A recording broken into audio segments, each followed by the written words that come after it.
En l'état actuel, Gérard, quelles sont les hypothèses qui sont sur la table? Parce qu'il n'y a pas de boîte noire, donc on n'aura pas d'enregistrement de ce qui a pu se dire dans le cockpit ou dans les relations avec une tour de contrôle.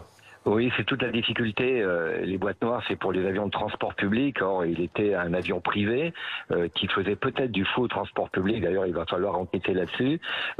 Donc, on ne peut que faire des recoupements avec ce qu'on sait déjà, c'est-à-dire la météo. Est-ce qu'elle était mauvaise ou pas? On sait qu'il était à 5000 pieds, c'est à peu près 1500 mètres. Il a demandé à descendre jusqu'à 700 mètres à peu près.